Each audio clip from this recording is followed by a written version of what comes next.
Welcome, everyone, to the next edition of our Mediate.com Great Reads Book Club. I've been super excited about this one for a long time, and the day has finally arrived. So one of our favorite people is here to share his new work with us, Peter Adler. Yes, Lorraine, thank you. A preemptive round of applause. But we all know Peter is a giant and a pillar of our field, and this book that he has written is just a gift. It's a gift to all of us, not just in the conflict resolution field, but to leaders around the world. So, Peter, thank you so much for joining us today. My pleasure. Thank you for doing this. Absolutely, absolutely, and thanks for all your hard work. So, why don't you kick us off? What is this book? Who did you write it for? What was your goal in putting it all together? Well, this is a book I wanted to write for quite a while, and part of the reason is I've been, as a mediator and doing lots of cases, as you folks have, we have a chance to see leaders in action at the table, and we have a vantage point to watch what leaders do. And I've long thought that we need to, not just bring people to our tables and build our case work and all that, but really to export, do what we used to call technology transfer, really move our skills out. We've done a really good job in the world of civil litigation. Civil law and mediation are now married together. It's not always the most comfortable marriage, but it's a marriage and it's survived. What we haven't done is really impacted the political and community work. In rare cases, it happens, but not substantially, as has happened in the legal arena. So I've been interested in leadership and wanted to see if I could begin to figure out ways to take what we do out to others. Absolutely. And one of the things you talk about in the book is sort of the interaction between the role of a conflict manager and a leader. Can you speak a little bit about that? I mean, obviously, and you even say in the beginning of the book, you say, well, I'm from the conflict resolution field, and we spend a lot of time talking within the field. But, conflict resolution is part of what leaders do, but it's not all of what they do. I've like you and like Jim and maybe some of the rest of you, I've been a CEO and the president of a fairly large organization, but not a huge organization, but an important one, the Keystone Center. Right. I was an accidental CEO. I didn't go to Keystone to, be a CEO. I went there to be a vice president, reboot a mediation program, policy work. And then I wanted to come home after 3 years. This is my home. Hawaii is my home. It's my people are here, my community's here, and the surfing, to tell you the truth, in Colorado is not that great. So they ski, they don't surf. But that's right. That's right. And I learned a lot. And I have a few scars internally from being a CEO, as we all do. But leaders have some core functions. When you look at leaders in the private sector, the public sector, the civic sector, there's a few things that leaders have to do at any level. It doesn't matter whether they're an appointed or elected official, or whether they're running the local school board or a library board or a nonprofit organization, or they're working with a little league. They're the general manager of a little league. So leaders have some similar cross-cutting functions. One of those is they have to help people work on mission and stay on mission and purpose. And they have to be somehow inspire people. And some are good at that, some are not. Not every leader is good at everything. Another thing they have to do is they have to pursue strategy. And you do that. I know Jim does that. I know you do that. You have a strategy and you're trying to enlist people around it, but you got to pursue it. You've got to kind of put your finger in the wind and say, where are we going and what are we going to do? You have to hire, you have to fire, you have to nurture people, you have to bring people along. And hopefully most of the time that's a positive function, not a negative function, but every once in a while you have to let people go, and it's not always easy. You have to, very crucially, you have to watch the money. You have to watch finances. And we know that things fluctuate and there are risks. And so you have to maintain some kind of budgetary balance. And then you always are steering through some internal or external crisis of the moment. I think the work of conflict resolution, conflict management, as we practice it, is a cornerstone of all those. It is not the centerpiece. Sure. But it preoccupies a lot of time, and that's what the research keeps telling us. So I think leadership embraces conflict resolution, but we can't make it the be all and end all of what leaders do. You know, Steve Jobs once said, you know, if you want people to like you, don't be a leader, sell ice cream. So because you're gonna, you know, there's gonna be problems, there's gonna be challenges. You will disappoint some people, Yeah. and you will, you know, have to deal with that. So people will not always love you. That's true. I remember reading a book in grad school called Leadership Without Easy Answers. And Yeah. I have some quotes from people who are in leadership positions. And, it's not fun. Leaders are often given a turd sandwich, and it's like, figure this out. It's not, I love the ice cream analogy. Make everybody happy. No, if that's what you want, do not be a leader because you That's often right. have to make the hard calls. So before we get into some of the content in the book, because I really want to roll up my sleeves and get into it, talk to me about the structure of the book because I love it. I mean, each chapter, most chapters are one page, or a page and a half, and the title kind of has the key point, and then you illuminate it, and boom, it's on to the next one, and it's just idea, idea, idea. I mean, it's the kind of book you can go back to and open up and read and just get inspiration because you've got all these quotes, you've got all these stories. And then you've got the deeper dives where you say a case in point, and then you illustrate a lot of the things that you've done. Talk to me about the structure. How did you decide on that structure for the It book? took me quite a while to think that through. And I got a lot of really good advice from a couple of people who are very savvy editors, Susan Terry being one of those. Sure, sure. And she's a really well-known mediator. And she also is editor of this series that, ACR is part of. Right, with I worked Michael. a lot with her, and I found her very wise and very insightful. So I knew there were 75 kind of tips or rules or guidelines or whatever you want to call Right. them. And ideas, big ideas that a leader might embrace if they want to do this kind of work. And but I also wanted to tell some stories because I love stories. I think stories are the way we understand the world. And there are big stories and little stories, and we trade in stories when we do our best work. Mhm. And out of those stories, things leak out, truths leak out, and ideas leak out. So there are 15 sections. Each section has a kind of a title and 5 specific, ideas that leaders might embrace if they were thinking about things. And then at the end, there is a brief case that I've worked on that I open it up and talk about the case, but then I talk about deeper, legendary, more epic cases Mm. that are there. The Peloponnesian War, the advent of the American democracy and its relationship to the Iroquois Confederation, and so on. Mhm. And then I close that last section with what happened in the case, roughly what happened in the case. Mhm. So it's bracketed. So each section is bracketed with stories. So somebody who doesn't want to read a lot can just run through the tips. Yeah. And someone who really likes to read, they can read into in greater depth. Absolutely. Actually, I mean, you can look at the table of contents and get a lot. I mean, so much of this is so provocative. You say, like, timing is everything. Take the political risk. People want to be asked. Reinvent your own politics. Peace and justice aren't the same thing. Be ready to enlist others.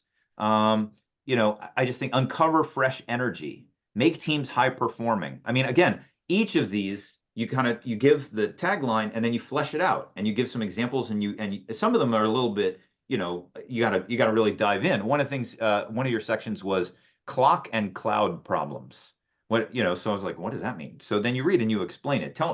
Describe a little bit the difference between clock and cloud problems. Well, it's really it's an old concept. It's been around for a while, and clock problems are sort of mechanical. I mean, there are mechanical fixes to a clock. You can Hmm. take a clock and you can take it apart and you can put it back together again, hopefully with no leftover parts. Hmm. And you've done some kind of a fix to it. Cloud problems are much vaguer. They're more driven by relationships, by subtleties, by nuances. And Mm. I think so often, we work on those problems that have those kinds of nuanced uh, Hmm. cloud-like characteristics. They're not just mechanical fixes. We might find mechanical fixes in the end. It might all translate and say, here's something we can do. But we know that, one is more like, Newtonian physics and the other is more like quantum physics. Yeah, yeah. That analogy. I'm I've not definitely a physicist. well, I So Well, right. Let's not get into quantum because that starts to get pretty fuzzy pretty quickly. But I have been part of organizations where a leader confronts a challenge within the organization and they try and solve it as a clock problem, but it's actually a cloud problem. And vice Exactly. versa, where somebody comes in, it's something very mechanical. The irritant is just, it's because the process that's designed has a flaw. But then they start trying to solve it as a cloud problem. They say, well, it's all about the relationships, and this team doesn't trust this team, and all that. No, no, this is a clock problem. So I love that. I love that breakdown. So there's a couple of these I want to dive deeper into. And again, I would urge people to just click on the link to the Amazon book and look at the chapter titles, because you can get a lot of insight just from looking, like take on the snarky governance problem, or you look around the bend and over the horizon. But one of the chapters you have that resonated with me in some of the work we've done together is you talked about find facts together, right? And we obviously had this collaboration we did with Chris Honeyman years ago talking about the fact engine, because you were talking about how some of the problems you were working on, people were coming in and fighting over facts. They were just throwing facts at each other. Right. But you also have another chapter that's called Certainties Always Collide. Always, is it collide? Did I write that down wrong? But and the other one is reliable information is gold. So talk a little bit about facts, because that's one of the things you call out in the book. Well, thanks for asking that, because over the years, I've worked on a kind of one of the tributaries of mediation work is what Scott McCreary and a couple others, Larry Susskind and others, have focused on, which is joint fact finding. Joint fact finding. It's not my facts versus yours, but what is the kind of joint facts that we can either begin to agree on that will ground the search for solutions, or that we can set up as hypotheses or some researchable kinds of things. And I have lots of examples of that. I've worked on some very tough GMO issues, related issues on the west side of Kauai. I worked on a big mining issue in Papua New Guinea where facts were very important. How much damage was there to this river that had impacted 50,000 native people and their food security? So it's not, it won't lead you per se to the solution, but it's foundation. It can be foundational. Right.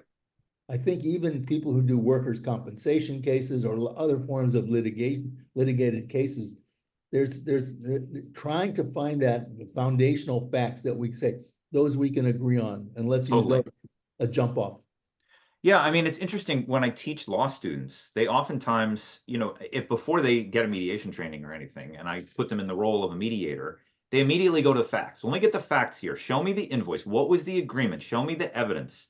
And I think anybody with any mediation experience realizes the resolution doesn't live in the facts. 9 times out of 10. I mean, if you're an arbitrator, you're a judge, you're a lawyer, you got to go look at the facts because it's about the evidence. But the solution's not there. The solution's often elsewhere. And I find that there are people who get into like a political conversation, and one side has their facts and the other side has their facts, and they just throw up their hands.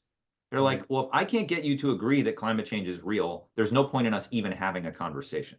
And I thought it was interesting when you talk about how certainties, I think you put it in quotation marks, certainties evolve.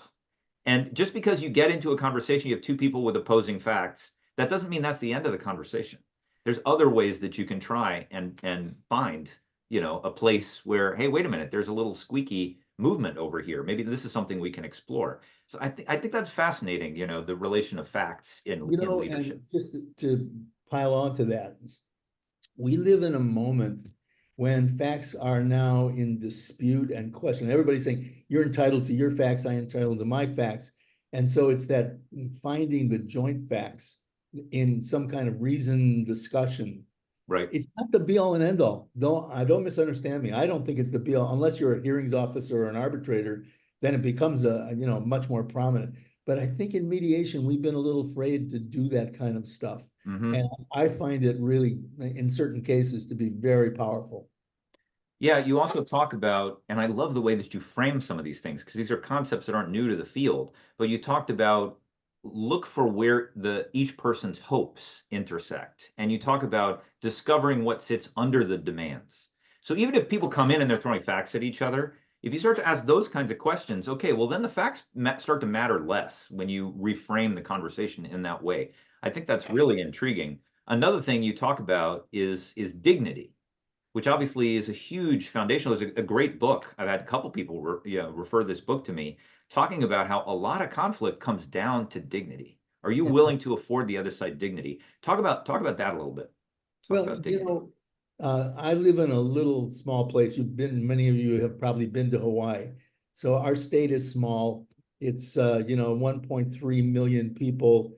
And we have a very vibrant native Hawaiian population. We have a strong Filipino population, very intercultural. We have the highest intermarriage rate in the world here in Wow. Hawaii. Wow. So, and one of the things that the Hawaiians have said for years as they have quested for through their cultural and political renaissance, and they're going through a major renaissance now, is they want respect. They want respect. Mm-hmm. And they've felt disrespected for many years, for several generations. And respect and dignity run together. Those things, Absolutely. they're like seams, two seams that, a zipper or something like that. So I think dignity and respect, which we try very hard to demonstrate as we do our work, even though we may have some really cranky, nasty people working with them, we Yeah. really work hard to try and focus on giving them respect and creating a sense of gravitas and dignity. Mm-hmm. Mm-hmm. It's hard. We know it's hard. Sometimes people are so torqued up that it's an almost a mission impossible. Well, the other thing that I like about dignity is it's not like we have a limited supply of dignity and we have to like cut pie slices and hand it out. I mean, I think we can operate in such a way where everyone can have dignity, you know?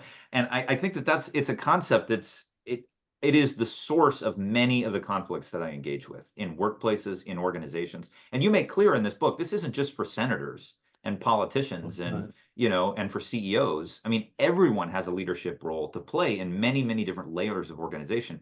But dignity is something we often think about on a national basis, but we don't think about it in, like a community organization. But it's just as important in both places. It's So I really think important. it's a I think fascinating, it's yeah. pretty fundamental.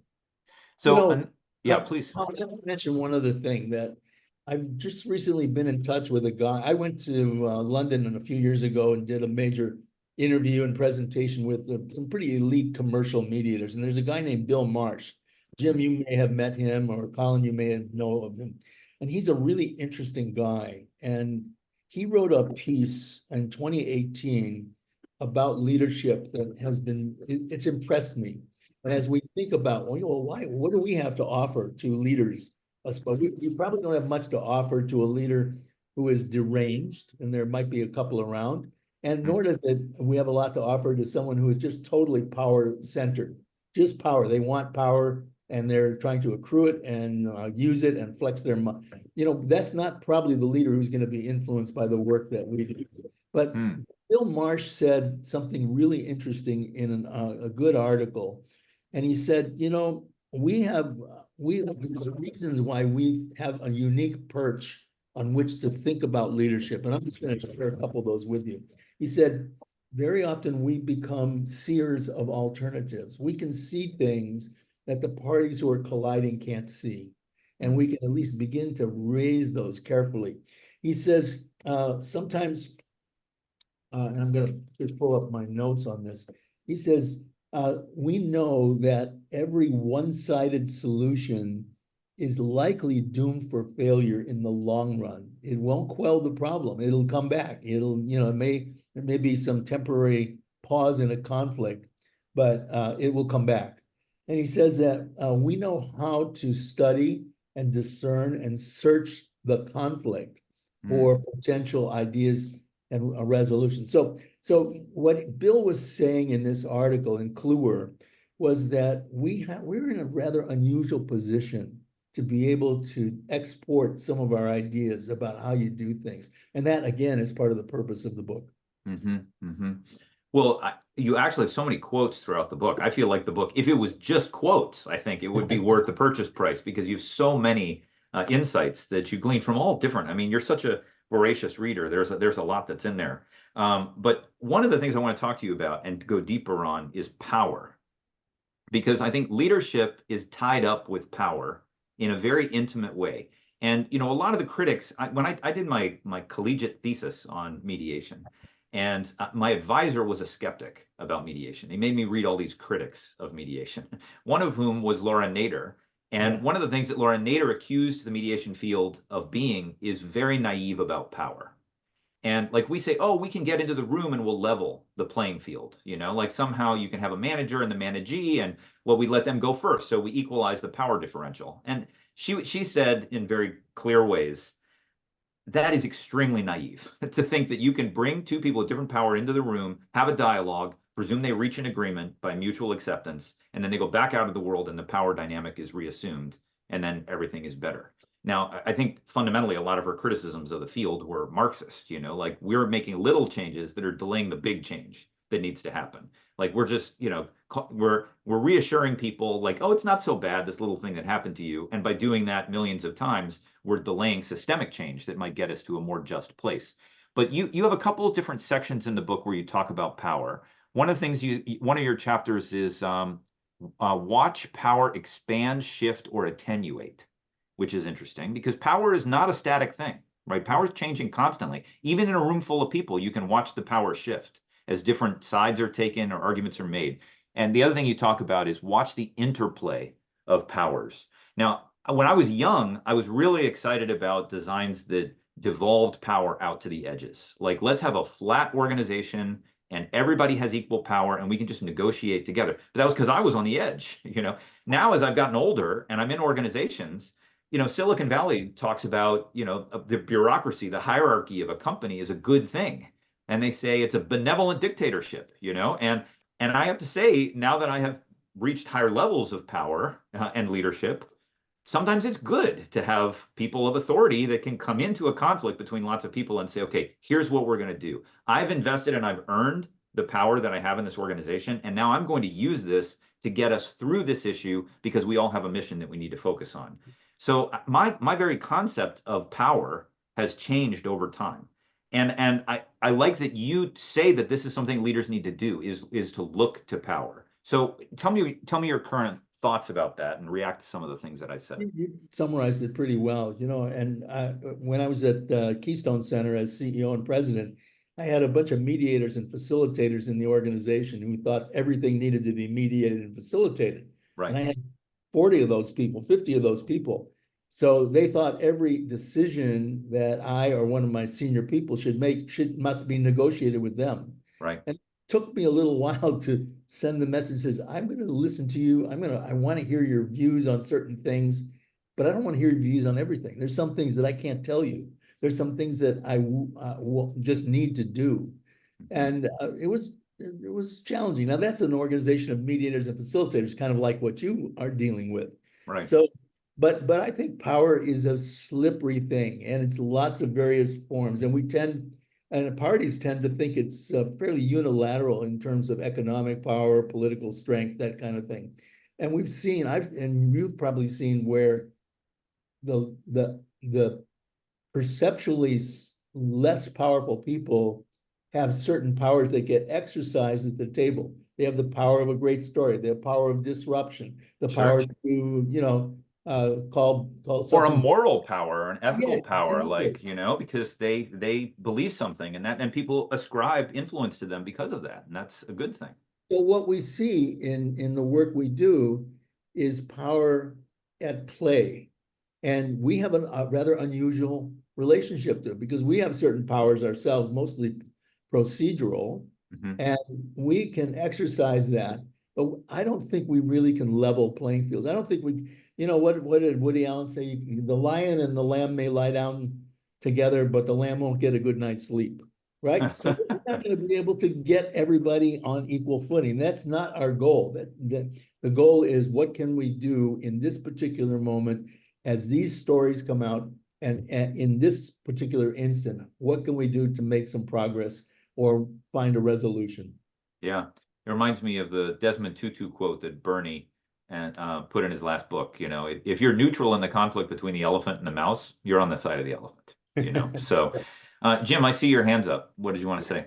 Yeah, kind of a related question. As mediators, I think we are taught and learn to try to elicit as much information and agreement from the folks. And we want to be wary of being too directive, certainly too early, or we create blowback and resistance and the like. And now I'm thinking about a leader I don't know what the right words are. What one model is kind of a directive leader, kind of a strong leader. And then I look at the other end of the spectrum. The best example of this is Jay Folberg, who I used to watch in board meetings. And he just had an unbelievable art of allowing kind of everybody else to speak first. And then he would kind of integrate their comments and use them as a departure point to, try to come to a synthesis and see if we can't, come to some agreement, direction, et cetera. So I'm just kind of wondering, how do you view, if you will, the balance of, because I think it may be not an either or, but kind of when which, the balance between, eliciting information and involvement and ideas versus, making the decision. What is the balance between the strong directive leader and, if you will, leading from behind, which I think is sometimes an art form. And Peter has a chapter called "Listen More, Absorb Everything, and Talk Sparingly," which I think gets to that point. Yeah. Let me give you an example, Jim, of a really interesting example. One of the people that have become a close friend, and we work together in a kind of an interesting think tank about how do we influence, collaborative leadership here in Hawaii. And he's a Samoan high chief, and he also teaches in the business school. And his name is Agavalio. And Tusi, he and I had a lot of private conversations. And he's from Samoa, and he's a high chief. And he very often talks metaphorically. So I'm thinking about, well, Tusi, what am I going to do Monday morning? And he's talking about a big metaphor for me. So we had these really great conversations. And one of the things I asked him once, I said, when you're in your high chief role in Samoa, in your village, how do you get a conversation and a resolution to a difficult issue? And he told me something interesting. He says they have all the clans represented, and he will start with the youngest. And in order, he'll listen, say, youngest, what's your thoughts? Next youngest, what's your thoughts? Right around it's a talking circle. What's your thoughts? And at the end, everything's been said, and he summarizes it and says, here's where we're going to go. and it's an example of a really structured consultation process, a la Polynesian style. It doesn't have to be Polynesian style, but he's a really interesting guy. I've learned a lot. I'm going to do a little thing on what I'm calling chiefly mediation at ACR. I haven't been to ACR for a long time. And I'm going to do a little session about what we can learn from indigenous ways. And I'll just give you one more example, one more story. Love it. So Tusi told me one day in his village, one of the things he learned and from his mentors, who were also high chiefs, he said, and I've never forgotten this, he said, if you want to get people to build a canoe, to carve a canoe, make them hungry for the sea. Make them hungry for the sea. You're really not focused on the canoe, because there's an art and there's a craft and there's this technology and this skill of building those outrigger canoes, those ocean canoes. But he said, it's really about the ocean, isn't it? And I've always remembered that because I thought it was very wise. I love that. Yeah. Make them hungry for the sea if you want to build the canoe. Well, there's a saying in marketing. I've heard CMOs tell this story about, there was a leader at Black & Decker, and he brought in new marketing hires. And he said to these guys, what do we sell? And everybody said, well, we sell drills, fancy drills, powerful drills. He said, no, we don't sell drills. We sell holes. Yeah. What our customers want is holes. The drill is a means to the hole. They don't want, a drill. They don't just put a drill and put it on your mantle and say, oh, look at my drill. And I think that that's interesting too. It's like the canoe is the means to the sea, and the sea is the story. That's the romance. That's what people get driven by. Nobody gets excited about digging out a canoe. It takes a lot of ugly work, but if you're picturing the sea, you'll get through it. So I love that. I love that metaphor. Yeah. Yeah, please. Real Jim. quick question. Comment on Robert's rules. Those used to be the way we would run all of our nonprofit meetings. Robert's rules, motions and seconds, and where does that kind of stuff fit in? Well, there's still a place for it, but one of the interesting things about Robert's rules is it allows you to pause them. You can pause those rules and have a sidewards conversation or a different, left-right U-turn conversation. And so I'm part of a commission on ethics here in the city and county of Honolulu. And we have to follow Robert's. We don't have a choice. We're told that. But there are ways to deviate from that. And I've been part of a couple processes that really needed it. In fact, one was a Native Hawaiian convention on the future constitution for a sovereign nation. And I was really honored to be asked, and I turned them down first. But we ultimately did a lot of facilitation. Then we went to Robert's Rules of Order with one of their elected people. And then we would pause that and do other kinds of things that we knew would help build momentum, share ideas, share facts. 150 people in this room. Yeah, Wow. very, very challenging case. Yeah, I think you say in the book that it's good to set up a governance structure and rules, but you also need to know when to step aside from that Well, and pause it and go explore other. Yeah. So, and just the fashion, just to respond to what Jim's saying is those rules are administratively, we know those are really important in administrative process and also in litigation. So there are rules and there are, soft rules and harder rules and there are procedural rules, but there are also ways to fashion pauses into those things. yeah. And I talk about that in the book, about creating a pause in a conflict. Imagine two people on the city council and two factions, they're fighting over a big budgetary issue or a highway issue. And there are ways to say, let's fashion a pause and allow people to talk quieter and in privacy, perhaps. Yeah. Not always easy under sunshine laws, but can be done. No, I feel that in some of the court work I'm doing too. People file a lawsuit and there's a response and they got a hearing date. And then the judge says, okay, we're going to pause this. We're not stopping it. The formal process is continuing. But why don't the two of you go out with this mediator in the hallway and go have a conversation and see if you can work it? If it doesn't, great. You'll come right back in. We push the start button. We're back where we were. But I like that idea of a strategic pause. And that's a way that a leader can execute their process control a little bit.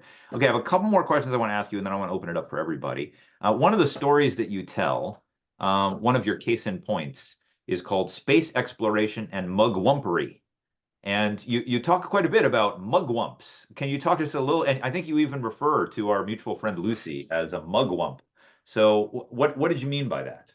Well, it's an interesting little piece, and it's a great story. The Mugwumps were actually a political faction back in Teddy Roosevelt's day when he bolted out of the party and created a bunch of dissenters. And later he rejoined the party and became president and whatnot. But Mugwumps were people who had an independent streak in them. They were independent. And I've always liked the notion of independence more than I like the idea of neutrality, frankly. And I describe myself in my work as an independent. I'll be an independent person. But I don't claim neutrality as a big deal. Sometimes you have to say that for certain kinds of cases.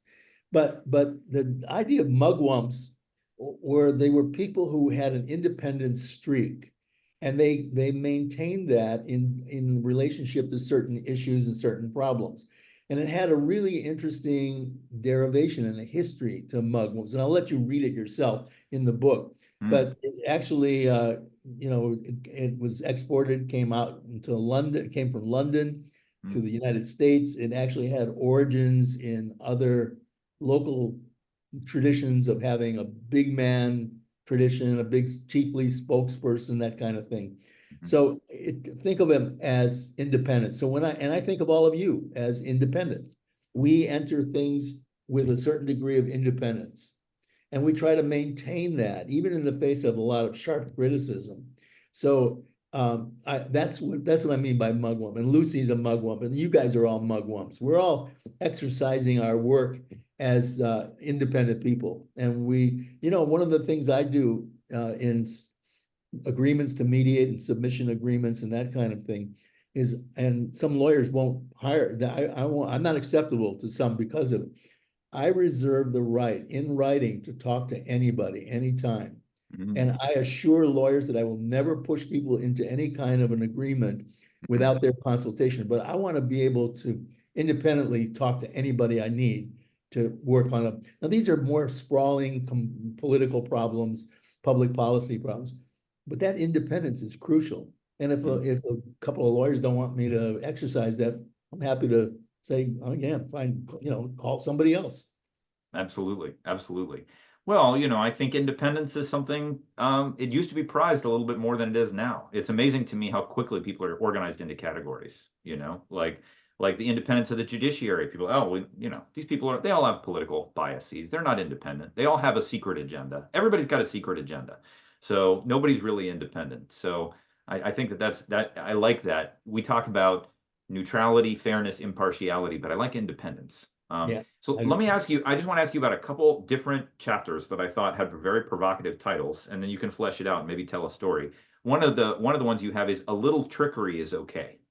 And I don't know why that makes me think of Benjamin, but like, so what did you mean by "A little trickery is okay" in leadership? Well, actually, it comes from a lot of conversations with Robert Benjamin, he and I have talked together, and we've always done this T-Berry two-step where he's the dark side and I'm the light side, and then we switch roles, and we have a lot of fun with it. And there's a long tradition of almost a folkloric tradition of shapeshifters and independent characters. The trickster, yeah. Coyote, yeah, they're tricksters. Coyote or Maui in the case of the Polynesians and others. And they're sly and they're devious sometimes. And they also can perform some trickery, sometimes for really good reasons, sometimes because they're just crazy. They're being cuckoo, or at least we think they are. And I read a story about one trickster character who used to like to walk on boundaries. One side of him was white and the other side was black. He had to, painted himself.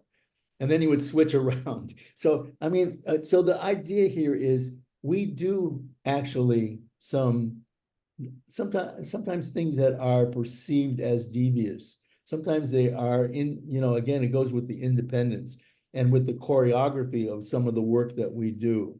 For example, we very often defer people and say, we'll come to that later. People want to talk, they want to get something off their chest, and we'll say, we'll come to that. And then you got to come to it, of course, later on, if you say that. But we do things that are a little tricky. Sometimes we're performing a little bit of trickery in what we do. And I think it's all right. And Robert and I used to laugh about these folkloric characters who were shapeshifters and tricksters and all that, because I think we do some of that. Sometimes we have to help trick people into finding solutions. We defer things, we posit things, we say not now, later, or we coach people on the side. We do plant ideas. We do all kinds of things that are not quite as straightforward as all the mediation trainings might tell us. Absolutely. Well, trick also makes me think of magic, right? And one of the things magicians are really good is distracting you with something over here while they put their hand in their pocket and pick up another, and I've seen great facilitators do that. I've seen leaders do that where they'll say, well, look at this thing over here, look at this amazing thing that we've discovered, and then over here they're having a side conversation, so there is a little to that, and I like that. A little trickery is okay, not a lot of trickery, because once people feel that everything, you have to be very careful with it. You got to be careful with it. So another one that you said, which I loved, is guard the perimeter like a Doberman. Yeah. So what did you mean by that? So one of the things I've done is I've driven under the influence of a really great book by Warren Bennis, published in, I forgot what year it was published, in the 90s. And it's called Organizing Genius. And what he did was it's a terrific book, and I still cite it and use it in some ways. And I actually did a presentation on it. And he talks about the role of great groups, great collaborations. That's what he's really interested in. And he talks about, for example, James Carville engineering the campaign of Clinton, coming from an obscure state, one of the 7 little pygmy candidates from Arkansas. I mean, who would have thought? Yeah. Right. Or he talks about Walt Disney producing the first big full color Snow White film, first one, and that was after a lot of failures. Or he talks about the Skunk Works and the creation of certain fighter jets. And what he's doing is he's talking about a certain style of leadership And it's a style that I think we try to use implicitly and maybe sometimes explicitly, but when we're working on a big problem. And he talks about one of the jobs of this leader is to bring about these big, great groups to get something done, to really get it done. And you have to get different talents together, the good people, and you have to have a mission. He says one of the things about all these case studies is they all think they're on a mission from God. Right. We have to inspire people. And then he says one of the roles is to not micromanage those collaborations as they try to do something big, but it's to guard the perimeter like a Doberman so that people who might not want to have that innovation or have jealousies around it or other unproductive, issues. He says, you have to guard that. You have to find ways of fending them up because they have the potential to destroy the work. Interesting. That's what I mean by guarding it like a Doberman. It's a really great book. I've used it. I mean, I just have found a lot of wisdom in it. That's great. That's great. I'm going to ask you about one more chapter, and then I'm going to open it up for a wider conversation with all the participants too. And it's hard for me to pick because there are some great ones. But one of the things you said was take on the snarky governance problem. So what do you mean by that? Like when you're leading a group, what's a snarky governance problem? Well, I'm thinking about leaders who sit as appointed or elected officials, or it can be in other forms of leadership as well. And very often there are third rail issues which nobody will talk about, nobody wants to talk about because they seem polarizing. And I'm not saying we should take on every third rail issue and get, every radioactive problem that might be out there. But I think one of the things about leadership is the ability to take on a very tough governance issue.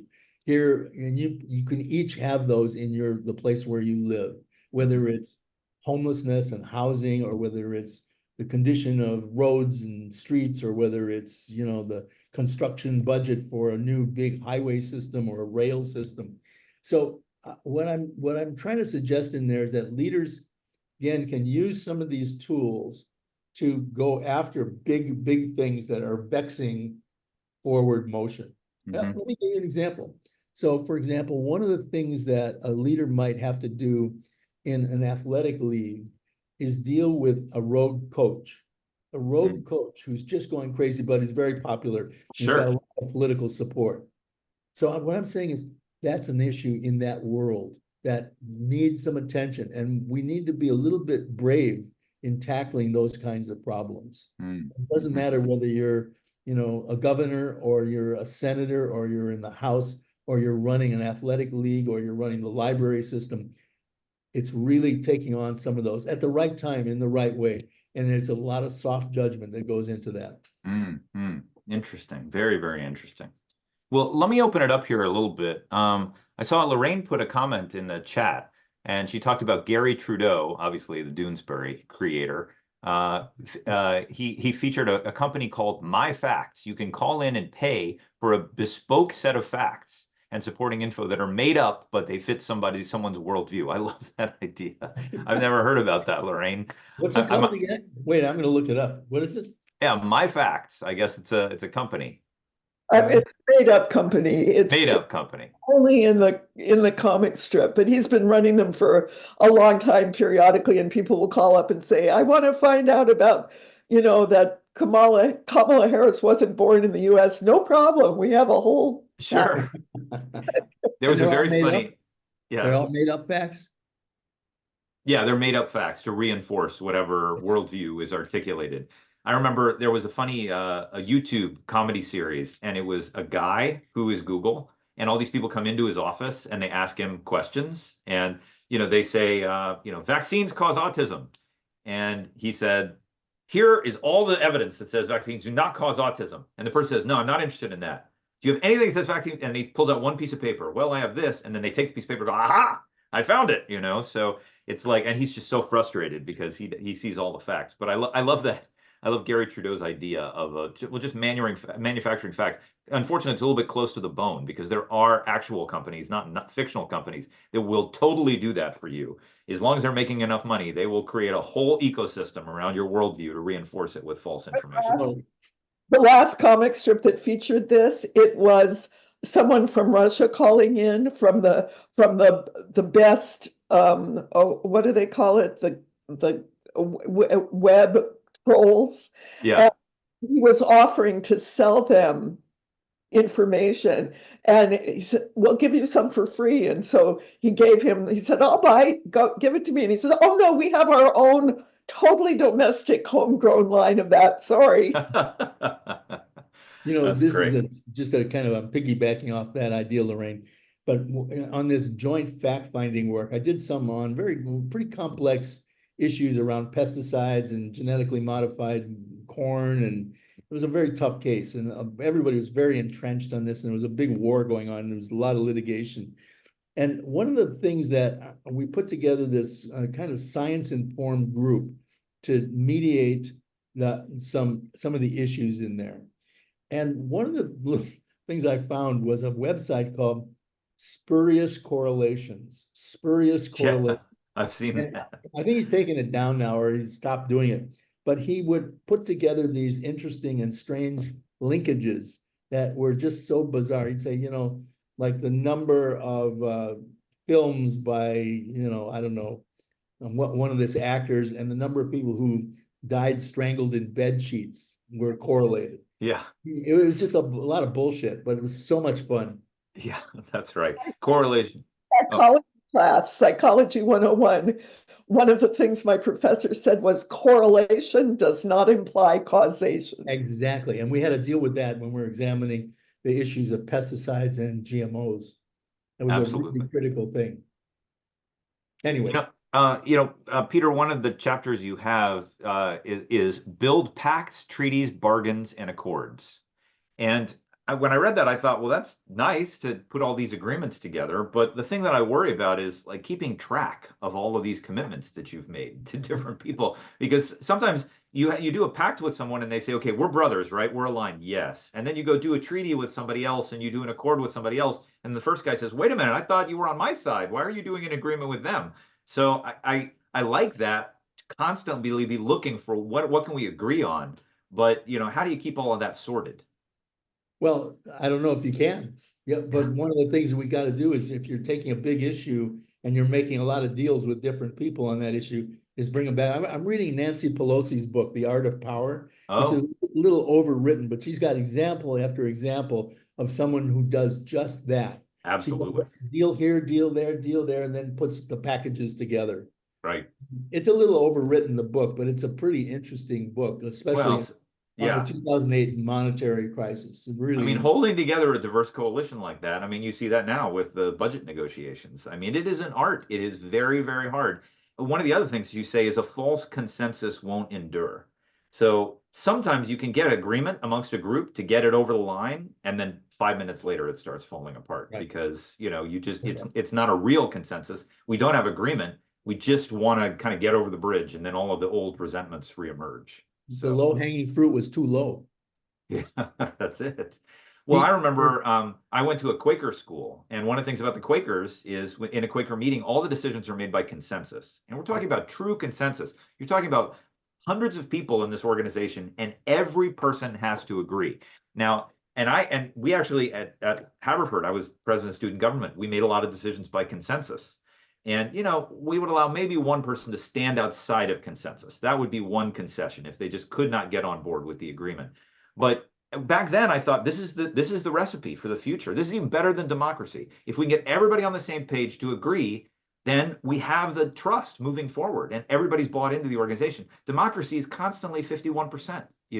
If you get one vote over 50%, you win. And the other 49.9, they're angry, but that's the way the game is played. As I get older, I just feel like maybe it's just unreasonable to hope for consensus. If I can say, Colin, one of the things that I tried to disabuse people with in a lot of the work that I do is especially when there's a lot of players and it's a big sprawling conflict of some kind and some facilitation and mediation all, wrapped together. And one of the things I've said is consensus, we're not really trying to get to consensus as harmonic convergence. Not going to happen. Right. But what we can do is see if we can achieve enough consent, not consensus, but enough consent so leaders can actually lead. Yeah. So they can They do something and get it done and get it moved. Interesting, I interesting. had a There's consensus. Can Jim? I add to that? Oh, let's do Lorraine first, and then we'll go to Jim. Yeah, Lorraine, what were you going to say? I just think that, it's not either or, either it's just a 51 majority or everyone agrees. There's all this space in the middle of, can you live with it? Or what do you need to be able to live with it? Right. And that space is where, good facilitators can help in smaller settings. So, well, I hear you saying you need this and you saying you need this. How about if we put those together in this different way? And because I think consensus is unrealistic for many, many things, but Absolutely. simple majority leaves people so mad and feeling like they weren't respected, that they weren't heard often. And so that space in the middle is where the dignity and the listening can happen. And just one more thing I wanted to mention, because it's like at the heart of work I do, which is about how can you help people let go of resentments and let go of the past and look with fresh eyes at the situation now. And that to me is a really important part of transforming conflict. Mm. It's spot on, Lorraine. I have one little piece in there in one of the rules about calling the pause in the normal political conflicts. I mean, the political rules they're pretty straight ahead about, when they're carried out in a harsh way. And the normal political rules are, you really bang the other guy on the head and you kneecap them and you don't give them information. You do a lot of stuff in the political world and the question is, can you create the pause in that long enough so that you can begin to lower some of those resentments, or at least explore where you can get around them. Yeah. Lorraine, Yeah. where are you? Where are you located? What kind of work do you do? I'm in Northern California, north of San Francisco. I have my own business called Conflict Remedy, and I do conflict transformation, teaching, coaching. I write a blog. I sometimes work with universities and I work a lot with leaders in especially nonprofits and sometimes small businesses, and kind of put my own stuff together. Good But for you. always learn from our teachers. Nice. Jim, what did you want to say? Yeah, so thinking about mediation for a moment and the issue of durability of solutions, my experience has been that you're really not going to get durability until each participant can come up with what I call a face-saving rationale for agreeing to the new plan. And because they kind of need to explain it to themselves, and everybody's reporting to somebody. So unless they can explain, what originally was not acceptable, why they're now willing to do that, you're not going to get a durable agreement. My question for you in the leadership context, knowing there's lots of players in understanding the concept of consent rather than necessarily consensus, are there any tricks of the trade that you would use? I think of things possibly like agreeing to do a survey or agreeing to schedule quarterly reviews, or things that can give the folks who are not enamored and excited and in love with where we're going, that can allow them to save face, that can allow them to stay in the discussion. So any tricks of the trade for leaders to keep everybody in the boat, as we go down the river? Well, it's a great question. And how do you do that? I'm doing a lot of work on what I'll call strategy and strategy planning, but always mediation is the center, getting agreements and getting direction. Agreement and direction. Those are the two big things. And I'm working with some very, complex agricultural issues here on one island, and with, of all things, a big golf course on another one. So I got an interesting array of cases where they're really trying to plan their way forward. And mediation is the center of gravity for me. I mean, I think about that. And if I apply it to the leadership, the question is, how do you get everybody wired in? And one of those will be probably with the greatest amount of specificity about implementation and execution as is possible. Because you're right, it's going to have to be defended by people who made the agreement. And they have to, in the movie, remember the movie Captain Phillip? I think that's what it was called, right? With Tom Hanks, Yeah, the with Tom Hanks, Somali. Somali pirates. And when he's negotiating, at one point he says something like, everybody's got a boss. Everybody has a boss. I have a boss. You have a boss. Their bosses are certain elders, and his are the ship owners, all kinds of. And he says, so how are we going to make sure that the agreement works? How do we get there? Now, that's not necessarily the center of the theme for that movie, but I was struck by that notion. Hey, Colin, you have a boss. Jim, you have a boss. Lorraine, you have a boss, and everybody's got a boss. Everybody's got someone they have to report to, keep informed and engaged. Mhm. And so a lot of this is about having, you're absolutely right, about a durable, executable, implementable set of agreements, or they are. And I've learned, at least in the strategic planning work, it's about specificity. In other words, we can't say we're going to do this. Say, here's what it's going to cost. Here's the costs associated with it. So, and sometimes they don't want to talk about that. They just want, some, strategies. There's what I call Christmas tree strategies, where everybody hung an ornament on it, and they're Yeah. useless. There's no priority. There's no Right. priorities. So priorities, and what are the execution steps, and what are the costs of doing that, and what are the implications, and who has to give some, or who gets hurt by it, and so on. So I think that, Jim, I know I've heard you talk for years about durable agreements that can stand up and with the test of time and implementation. How do you view the accountability of the leader to the group? What's the obligation the leader has to the whole group? How would you sum that up to move them forward? Give me another question. That's much too hard. That's a hard question. Yeah. No, Yeah, I think that you may not like it. I actually have a job description that I wrote for a little paper about leadership, that you report to everybody every day, all the time, up and down. You have people above you and you have people below you. And you wind up, and that I don't think there's a simple answer to that question, because some of it is stylistic and personality driven. But a lot of it has to do with kind of truthful disclosures about the implications of things. And I would also think that you would say that even if you as a leader really disagree with what people are proposing, you can always give them respect. You can always give them dignity. And that's a lot. When just one more quick story. I'm full of stories, and I apologize. No, that's why we love you, Peter. More stories, the better. When I was at Keystone, I had these two different divisions. One was a science school, and the other one was our policy mediation program. And I was not a micromanager, but I really wanted to push the policy mediation work to make some changes.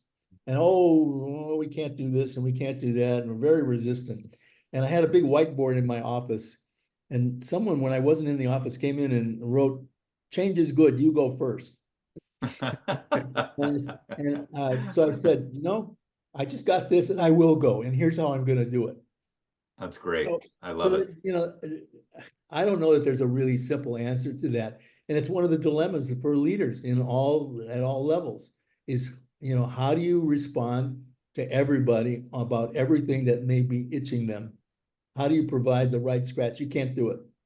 Well, the other thing is you have to earn your leadership every day, right? And I think one of the stories you tell, and you kind of frame the book with this, you talk about these political leaders, Larry Craig and all these people you met with, and they came in and talked about power and their influence. And at the end of the book, you talk about what happened to all of them. I mean, they all lost their power very quickly, and then new people came in. You say power is very slippery. And it's true, you have to earn it every day. And something can happen in a minute, and then your credibility as a leader is gone. And then that, you've lost your influence window. We also have to realize that leadership is a temporary thing. You're not a leader forever. You're not going to be the leader of Mediate.com forever. You're going to wait a minute. I will be forever. I'm never giving it up. Yeah, right. But I mean, Jim's a good example of that, where he had the right moment to say, "Okay, Colin, over to you." Yeah. Over to you. I'm still involved. I'm, chair of the board or whatever. But leadership isn't forever. Knowing when to get out of this thing and when to call it a day, I think, is another piece of the art of doing this right. Absolutely. And I have about 10 other things I want to say, but we're at time, and I think that's a good place to leave it. So Peter, thank you so much. Thank you so much for this book. It's incredible. I think it's going to be a huge resource for many of us in the field and also in the whole leadership community. So thank you for the time, and thank you for spending the time with us today. This was a real gift. It was a joy. I should have booked 90 minutes because I've got another 30 minutes of things I want to talk to you about. But a round of applause for Peter. Thank Thank you you. everyone for joining.